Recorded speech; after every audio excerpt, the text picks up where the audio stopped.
Good day, and thank you for joining me on this webinar. I would argue that if you chose to watch this webinar or tune into this webinar, you're probably an advisor that has a client-centric mindset. You're continuously looking for ways to, on the one hand, maybe improve your business, how to make it more efficient, more profitable, how to grow your business. And on the other hand, to enhance the outcomes your advice offering delivers to clients. And I'm of the opinion that the topic we will be discussing today provides a good foundation for achieving these goals. And I want to start by asking you a question.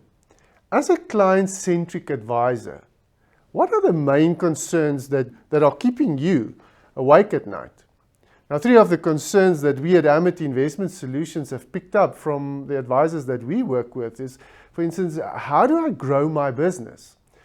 Often some of the advisors would say, my book is mature and the clients does not necessarily have the sort of community from which they can give us referrals anymore.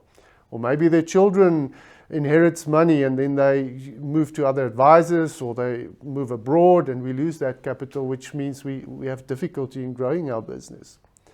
Another question that they often ask is, how do I reduce the uncertainty of planned financial outcomes for clients? We do a financial plan for a client, an investment plan for argument's sake, with a specific required return.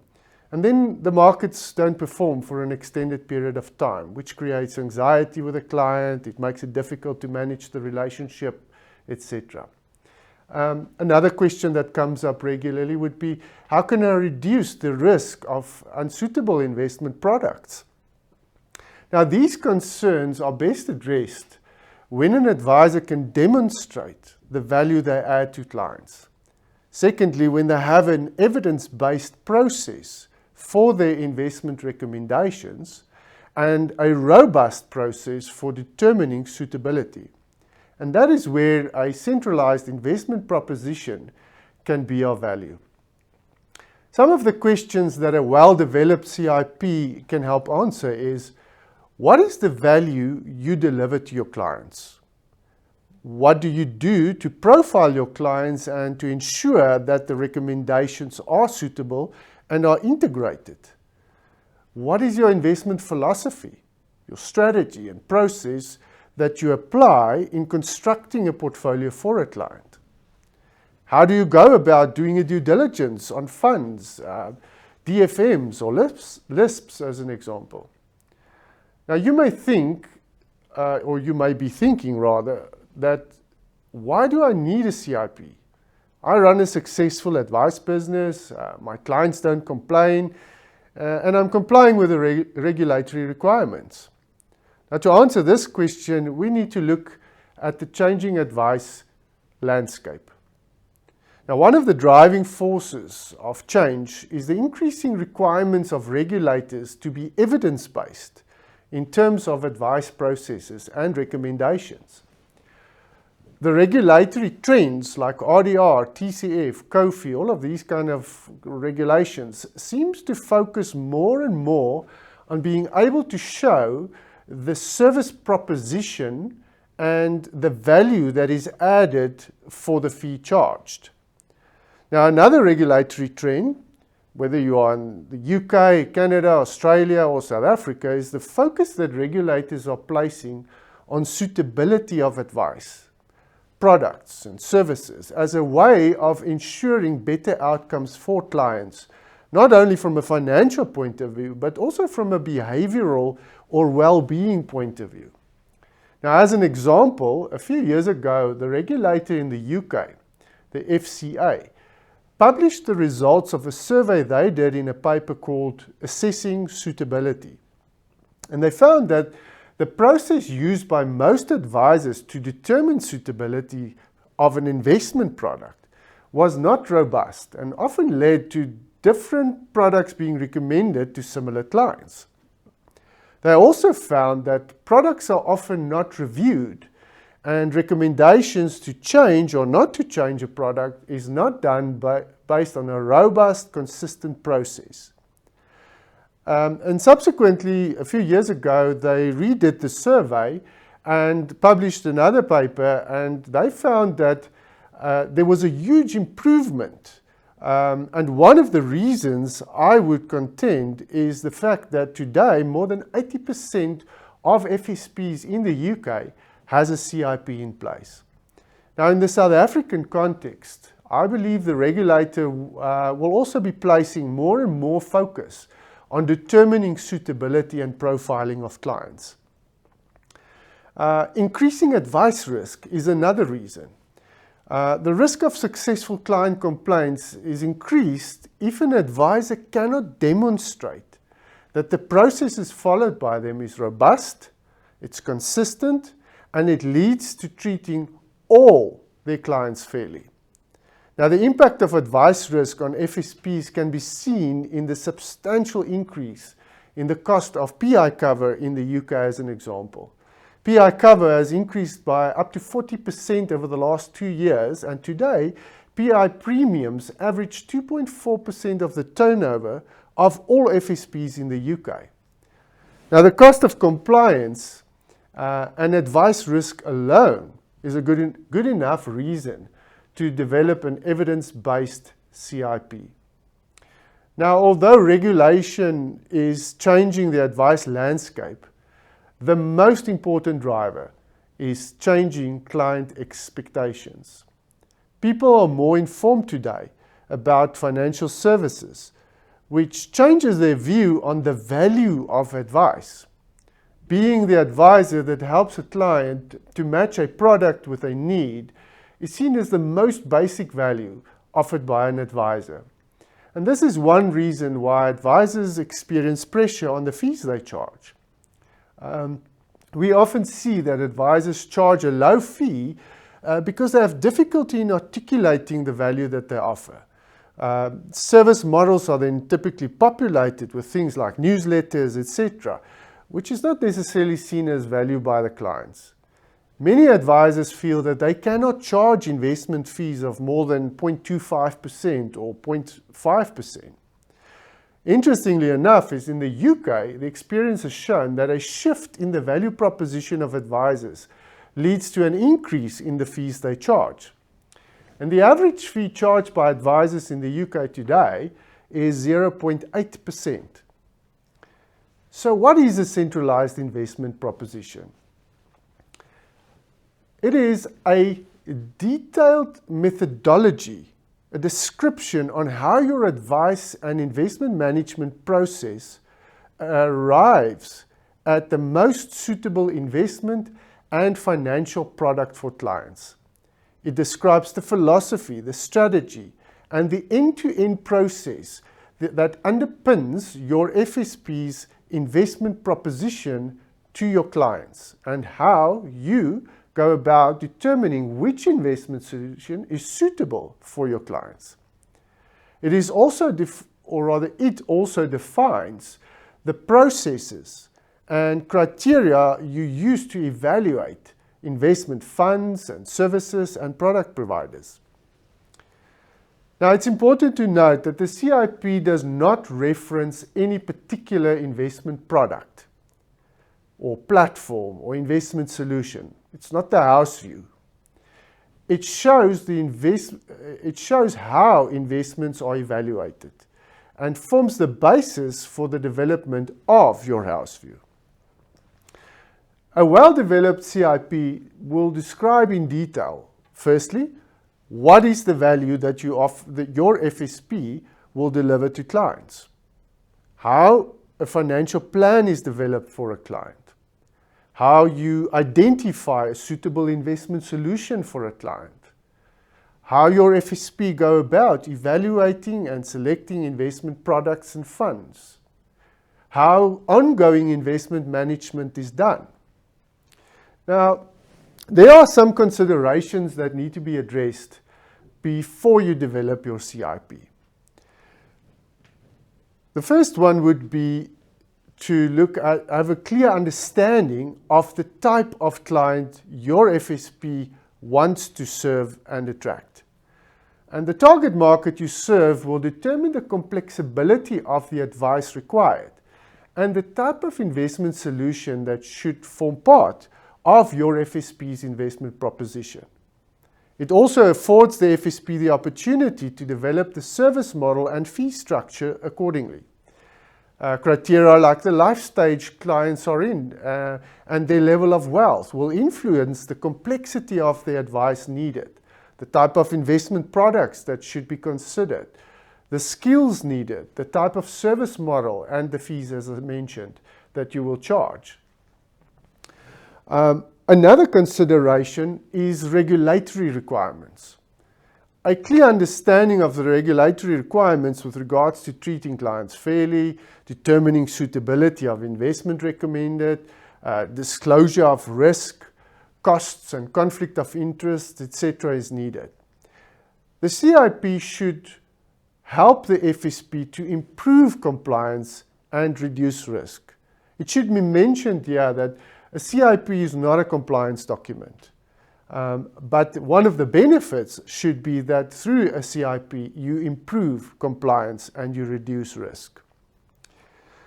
Another requirement that needs to be considered is what are the resources that the business has? What internal skills does the team have? Where should the FSP focus its resources on? Its money, its team, etc., where to ensure a viable and sustainable advice service is delivered. Now, both clients and advisors will benefit from a well-developed and executed CIP. For clients, the benefit is better outcomes at the end of the day, understanding the value that they receive through the offering of the FSP or the advisor, and a better advice experience overall. For the FSP, it improves efficiencies. It reduces advice risk and builds better client relationships. Now let's take a look at the different components of a CIP. What does it look like? Before we look at the components of a CIP, it must be mentioned that there is no right and wrong way or standardized template to use. The template we developed is after we've done extensive research using regulatory requirements and guidelines, general good business practices, and the practices of some of the leading advice businesses in the world. And a comprehensive CIP should include 5 key components. The first component is developing the FSP's value proposition, describing what the value is that the FSP delivers and how that value is delivered. Now, the starting point of developing a value proposition is to define the target market you want to work with. Then to describe what the value is you add to your clients' lives through your financial advice offering. And the next step would be then in describing what advice services you offer. Part of a comprehensive value proposition, I would argue, would also be developing the service model for each segment and determining your FSP's fee structure for the different services and segments. The second component of a CIP is describing the FSP's financial planning philosophy and process. In this section, the FSP describes the investment planning approach they follow. Do you approach financial planning as a financial life coach? Or on the other side of the spectrum, do you focus more on transactional or single needs?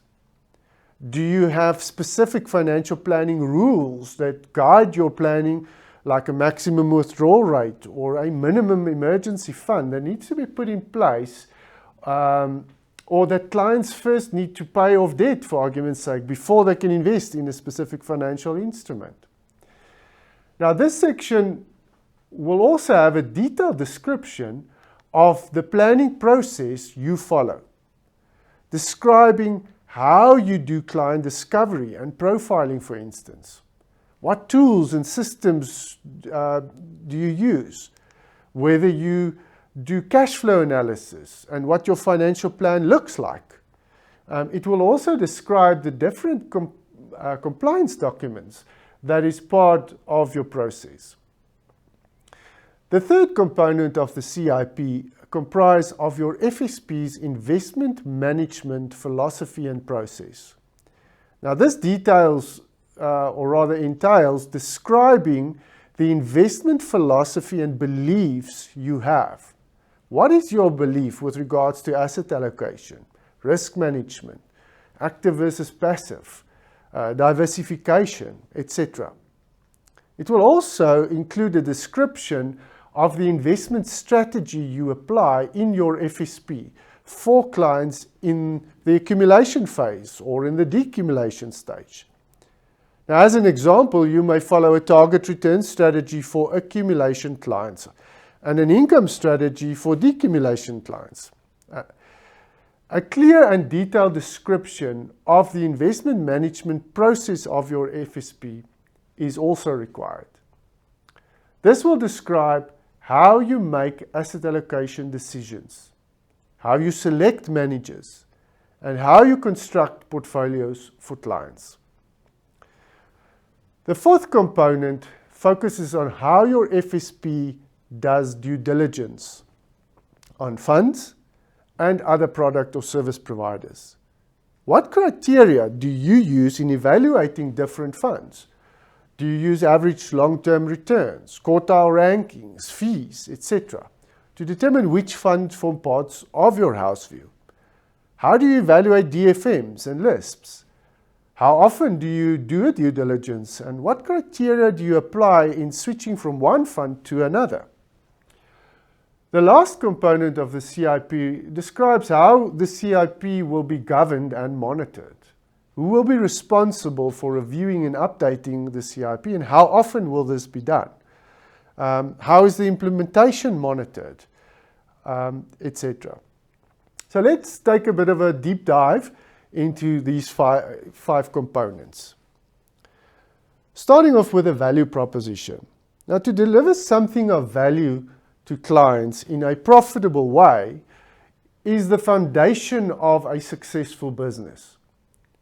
When the perceived value a client receives from an advisor's services exceed the effort and cost of getting that offering, the client experiences satisfaction. However, when clients are unable to recognize the value an advisor adds, they experience dissatisfaction, which then results in them focusing on the lowest denominator, namely price. Now, research done by a company called Perishing, which is a US clearing and custody company, found that more than 60% of private investors think that advisors make the same promises, which make it very difficult for them to differentiate between their offerings and the value they offer. However, when clients do see value, they are willing to pay more and tend to be more loyal to that brand. A study which was conducted by an international management consulting firm called Bain & Company found that the pricing power of companies like Apple and Starbucks can be attributed to them including more of the value elements in their product design. A white paper which is entitled From Trust to Loyalty, a global survey of what investors want, which was published by the CFA Institute, indicated that private investors are willing to pay more for things like advice that helps me have a life well lived, advice that helps me understand why a specific investment strategy is appropriate for my specific goal, a service offering that protects my portfolio from losses, a planning proposition that monitors and manages my progress in achieving my goals. Studies like these have consistently proven that the financial product is seldom where the value of financial advice lies in the mind of the client. Professor Levitt, a marketing guru from the US, once said, "People don't buy a quarter-inch drill, they buy a quarter-inch hole." Now, I would argue people don't buy insurance products or unit trusts. They buy peace of mind and financial freedom. Proactively developing your FSP's value proposition allows you to take control of the client experience and to manage expectations. Now, this plays a key role in your FSP's CIP, as it determines how you will segment your clients, what planning services you will offer, the type of financial planning that you will do, and what kind of investment products you should include in your offering. So before we look at what a value proposition entails, one needs to be aware of the different ways in which value can be added. Now, value can be split into two dimensions. There's a physical value and there's an emotional value. Now, as an example, why do people pay 200,000 Rand for a Rolex watch when they can buy a Casio for 3,000 Rand? Both of them do the same functional job, they tell time. But the Rolex provides status, which is a different kind of value. Now, the starting point of a great value experience is meeting the client's expectation with a product or service you deliver, the physical value. So delivering a good product or service is sort of the entry fee to the game. Clients expect you to deliver great advice, to be technically proficient, to know your stuff. They expect the product you recommend to deliver the financial outcome that was planned. However, an advice proposition that is focused on the client's financial well-being instead of the service or product offer also delivers emotional value. And this enhances clients' engagement and leads to the ultimate value experience. In an article published by Harvard Business Review, Bain & Company listed 30 elements of value that they identified after many, many years of consumer research. These elements can be categorized as functional, emotional, life-changing, and social impact.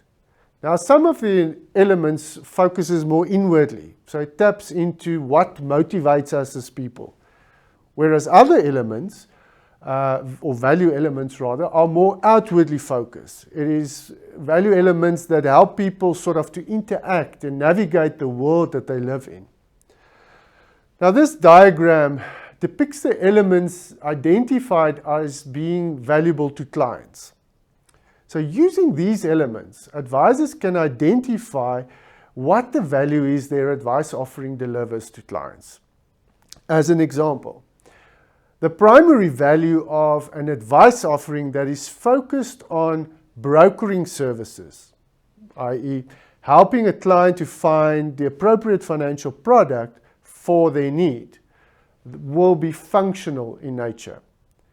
Clients in this target market will place a value on advice propositions that will reduce their cost, will save them time, and does so by minimizing their effort. The fees charged for this kind of value proposition will tend to be lower. That is why advisors offering this kind of advice proposition must ensure that their service model is viable, that they have systems in place to deliver the service model efficiently and at a low cost to the FSP.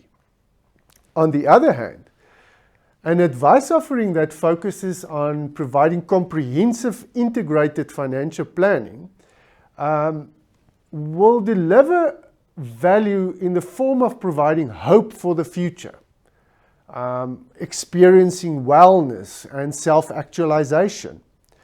And the planning process for this proposition will need to be designed around a more comprehensive client discovery process, which will require the advisor to have coaching skills maybe, and a more collaborative planning process. And this kind of advice proposition will warrant a higher advice fee, but will also require an expanded personalized service model. So what is a value proposition? A value proposition defines the value that a client experiences from what you offer. It describes how the client's life will be better off after their dealings with your business. It is to understand what the substance is of your offering. And it describes what the problem is that you solve for the client. Now, the following equation may put it a little bit into perspective. Value equals benefits times client needs minus total costs. Now, the client's experience of value happens in their thoughts, feelings, and emotions. They evaluate the interaction they have with your advice, your service, your team, and compare that to the rational, psychological, and sensory benefits that they believe they received. Only if the benefits, in their opinion, exceeds the total cost, will they feel that they received value out of this relationship. And the FSP can control the value experience by proactively creating a value expectation through a well-defined value proposition. Now, the three components of the equation needs a little bit of explanation. Let's start with benefits. The benefits answers the question, what's in it for me? The client needs to know what your offering will do for them. What are the advantages that they will get? Secondly, if we look at client needs, all too often business people will develop products and services that deliver a range of benefits that the client does not necessarily want or need. Your offering can only have value for the client if it is something they deem to be important for them. If something is important and has a significant implication for the client, then they will deem it to be worth something. The third component is total cost. Now, the cost for the client in dealing with your FSP is not only the fees or commission that they pay. There are other cost elements that needs to be taken into consideration. When a client starts working with an FSP, they may be uncertain about whether they can trust an advisor or not. This is an emotional cost that can detract from the value experience. Another cost could be time.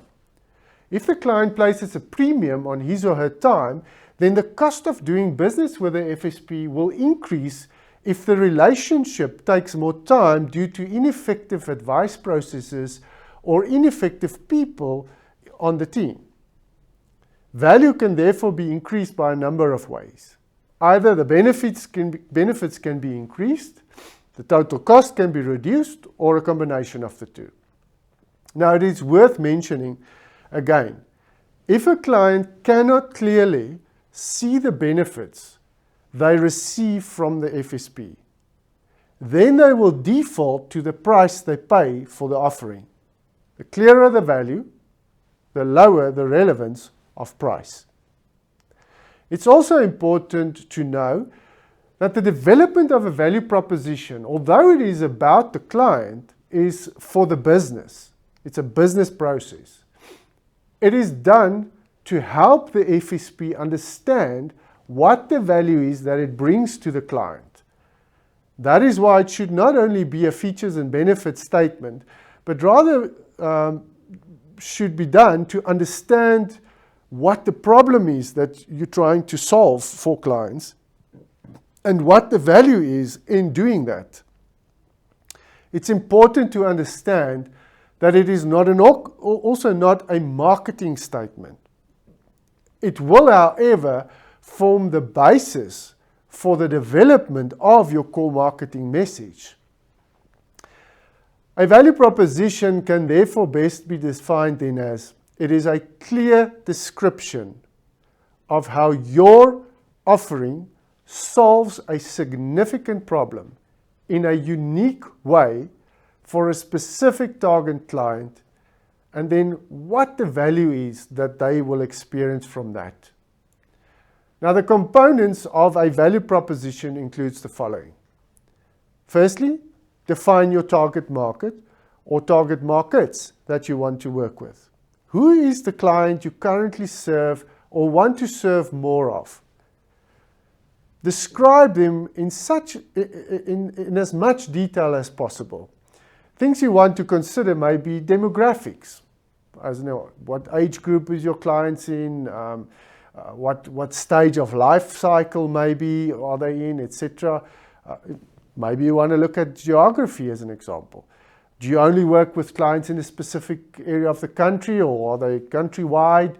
Obviously, technology like Zoom, etc. allows us now to service clients across the country, but you may work just in specific regions as an example. There may be economic or financial criteria that you use to fine-tune your target market. What is their financial circumstances or status? Do you only work with high net worth clients, affluent clients? Do you only work with professionals, etc.? Psychographic, if you want to really dig deep into your profiling of your clients, you may want to look at psychographic criteria. What are their values, for argument's sake? How do they think about life? Are they growth orientated or more sort of, savoring life as an approach to living? And then there may be some social factors. Do they have specific hobbies or interests? Some people may say we work only with pilots. Others may want to work with divorced women, as an example. Others may only work with medical professionals, etc. It all depends on what your specific market is that you want to work with.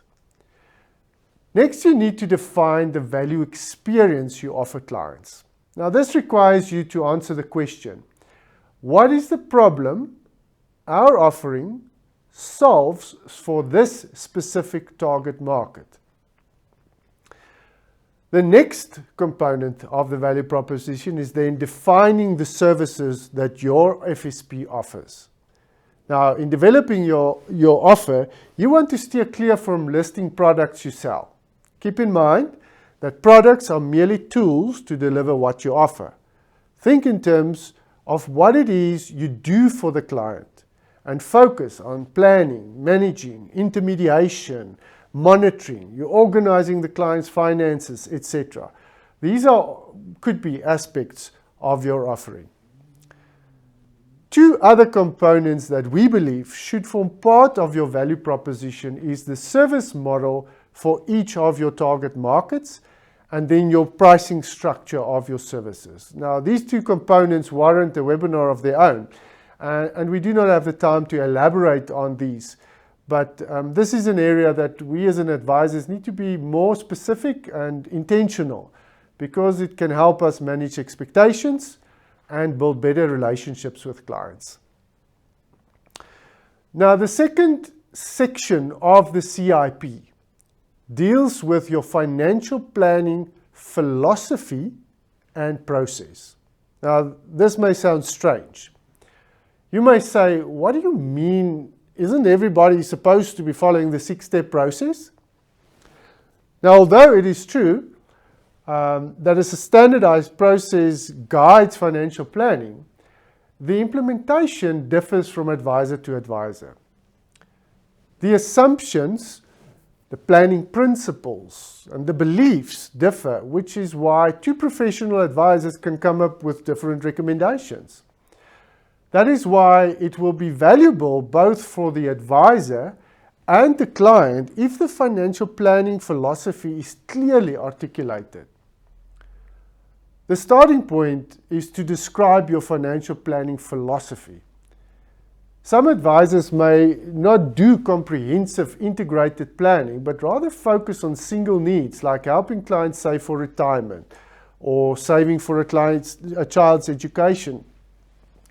Another advisor may follow a goals-based approach, whilst another advisor may be a proponent of financial life planning. What are your beliefs when it comes to financial planning is another question. As an example, you may believe that a client should first pay off all debt before they start investing, or that they have to have a budget as the foundation for their planning. You may believe that all clients need to have a certain emergency fund in place, or that an investment should be made for periods not shorter than 5 years. Whatever the beliefs and planning philosophy, it will have an influence on how you implement each of the 6 steps. It will also have an influence on the tools, the systems, and the templates that you use. The next step is then to describe your financial planning process. How do you do client discovery? What kind of questions do you ask? If your approach is financial life planning, your discovery process will probably need to be more extensive to understand the client's money history, important life events, and to understand what motivates them in life. If your planning proposition is about creating financial well-being, your process may require you to discover the client's money experience, their money beliefs, their money habits, and their values, etc. Do you have a tool, an instrument, or a questionnaire that you use for your client discovery? Do you require the client to provide this information before the first meeting, or do you facilitate the process during the first meeting? Next, you need to describe how you do a needs analysis, or if you follow a goals-based planning approach, how do you go about to explore for goals? Adapting your discovery process to help clients write their money biography, as Mitch Anthony calls it, and developing personalized goals instead of generic financial goals are two areas through which we can create a more engaging and collaborative planning process.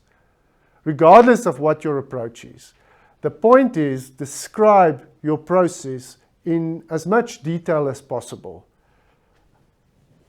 Another very important step to describe is how you go about profiling clients. Do you use a risk tolerance questionnaire? And is the questionnaire valid and reliable?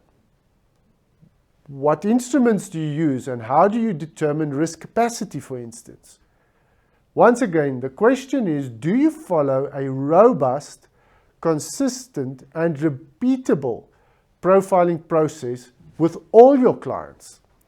And does this then serve as an input into your recommendations? And how does it work in terms of how you integrate that into your process? If we look at the trends of regulation, then this is an area where we as an advice fraternity will need to fine-tune and improve our processes. Incorporating behavioral science into client discovery and the profiling of clients will enhance the suitability of recommendations, it will reduce advice risk, and ultimately improve our client relationships.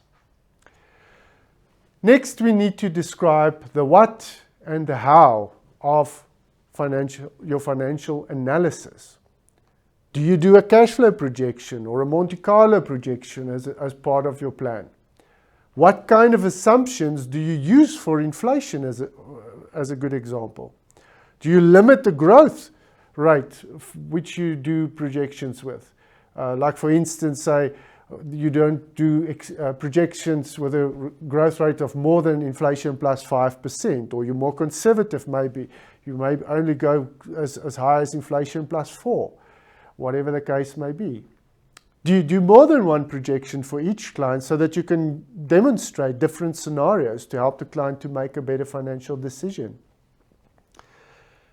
And then what systems do you use? These are some of the type of questions you want to answer with your CIP. It will also be valuable to describe the reasoning behind the assumptions. The next step then is to describe how you determine which solution to recommend. What are the factors you consider for a specific client? Do you recommend 1, 2, or 3 solutions and then describe the differences as well as the reasons for the one you recommend? How do you highlight those and what kind of criteria do you use in recommending one solution to the other? Do you have standard financial plan templates or client investment policy? And what does it comprise of? Another part of this component is then describing what your process entails in terms of the ongoing management of the client's financial plan. What does your review process entail? What criteria do you use to determine when a switch is made or how you go about rebalancing your client's portfolio? How often do you do that? Do you do reporting to your clients? And what other communication or education initiatives are part of your process? The third component of the CIP then focuses on your investment philosophy and process. Now, just like we as advisors require clear understanding of asset managers' investment philosophy and process, we should also have a clear understanding of our investment beliefs and principles and how we apply them in constructing portfolios for clients. It must be said that although the fund managers and DFM manages the investment, the advisor has the biggest influence on the portfolio as they select the funds they recommend or the models. They construct the portfolio. They make decisions to switch or not to switch. And that is why it is important that advisors know how they manage money. To start, advisors may want to give some thought as to what their beliefs are when it comes to investing. What is your belief with regards to asset allocation? The value of strategic asset allocation and whether tactical asset allocation adds value. How do you define risk? And how should it be managed? Do you believe active management adds value? Or do you only use passives? Do you believe in a building block approach? Or do you only use multi-asset funds? Another question you would want to answer is whether you believe in market timing or long-term investing. What is your philosophy regarding diversification? These are just some of the questions to consider in developing your investment philosophy. It is also important that you are able to describe what your investment strategy is and how it is applied for clients in the accumulation and decumulation stage. As an example, do you follow a target return strategy, outcomes-based strategy, or maybe you believe in life stage strategy? You may believe in a time diversification strategy, the so-called bucket approach, or an income strategy for decumulation clients. A well-developed CIP should also include a detailed description of the FSP's investment management process. How do you go about constructing portfolios for different risk categories? If you are using building blocks, you should describe your asset allocation process and why a specific allocation is appropriate. What does your process entail when it comes to selecting managers, and what criteria do you use in constructing the different portfolios you use? Do you have specific risk parameters or a return profile that you use in constructing evidence-based portfolios?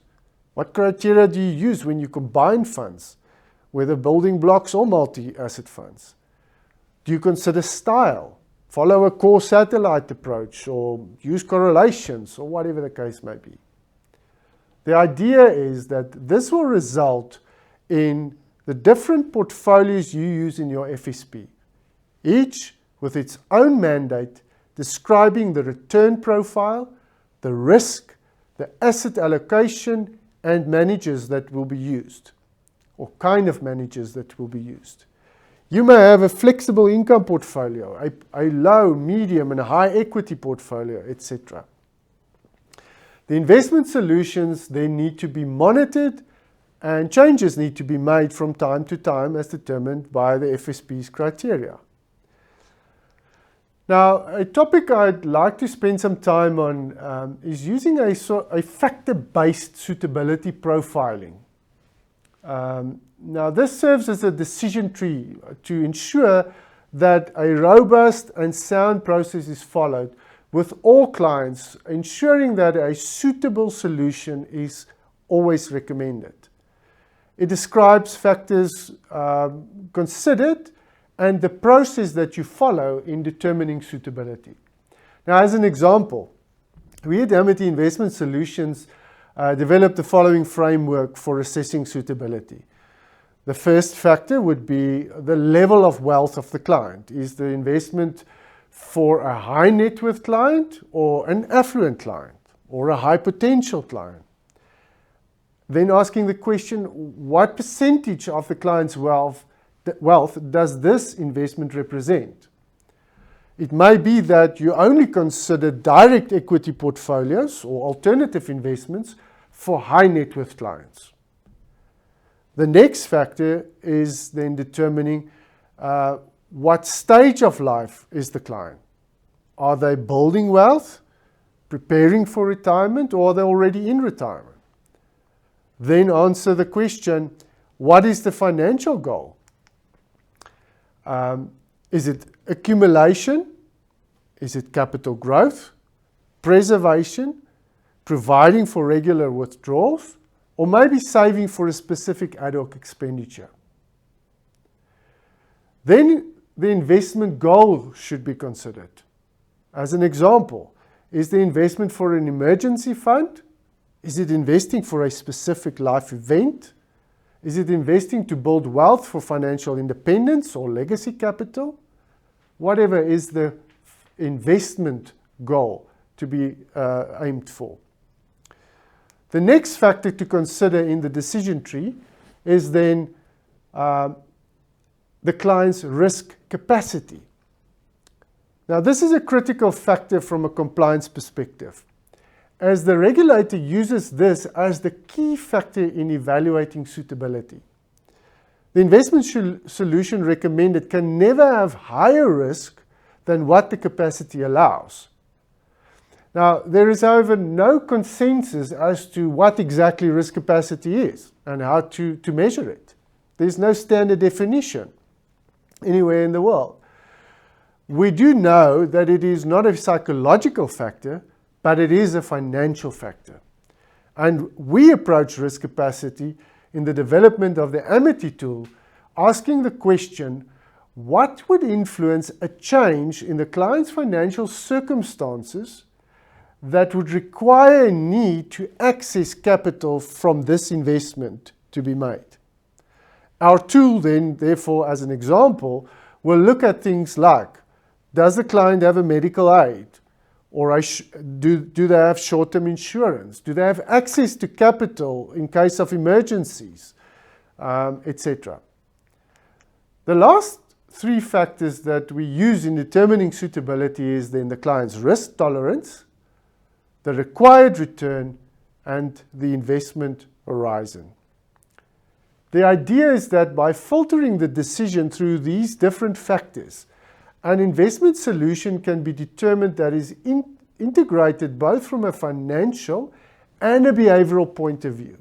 And by following a decision tree like this, consistently will lead to a robust process that is followed in determining suitability. The last component of your FSP's CIP is describing your due diligence process.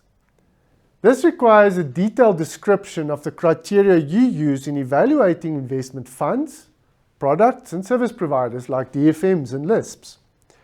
How do you go about evaluating funds? Do you use only quantitative criteria, or do you also include qualitative criteria? What contributes to you selecting one fund over another? Do you look at the 1, the 3, the 5-year average returns, or maybe quartile rankings? Is brand or investment philosophy or style considered? What is your view regarding costs? Another criteria could be the risk statistics of funds, for instance. Using some form of scorecard will go a long way in demonstrating a sound evidence-based process is followed in selecting funds to be included in your FSP's house view. Now, the same applies to evaluating DFMs and LISPs. Describe the process for evaluating and selecting the service providers you use in your CIP. I know this sounds like a big job, and you are right. Developing your CIP is not something you will do quickly on a Friday afternoon. It will take a few months to develop, but it is one of those exercises that focus you or forces you rather, to stand back and work on your business, not only in your business, as the saying goes. The value does not only lie in the document produced at the end of the day, but rather in the process going through and thinking and evaluating the why, the what, and the how of your investment management proposition. The more I do research on the CIP, the more I am convinced that a CIP is an essential for any FSP that wants to professionally manage investments for clients. It must also be said that developing a CIP is not a once-off exercise. It needs to be reviewed at least once a year to see what works and what doesn't. Do some of the criteria need to be adjusted, or should other criteria be added? The CIP should, like a business plan, be a living document and not something you do for compliance purposes. Its function is continuous improvement of the advice proposition you deliver to clients. One of the benefits is that it helps advisors to identify areas in their process that needs to be improved, tools or documents that needs to be developed. It also helps to identify skills that needs to be improved on and where your resources may need to be allocated. Developing a consistent and consistently implementing a CIP will increase the value added by investment advisors. It will improve the efficiency of the FSP, will lower costs, and will save a lot of time. And it will contribute to delivering better outcomes for clients and ultimately lead to better, more trusting relationships with clients. Thank you for listening to my story. And if you are interested in discussing this topic further, please give me a shout.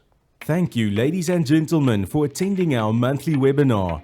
As always, we will circulate the presentation and a copy of the recording. Remember, we also post the recordings to our website. If you have any questions on the topic discussed today, you are welcome to contact Tanya Kutsia.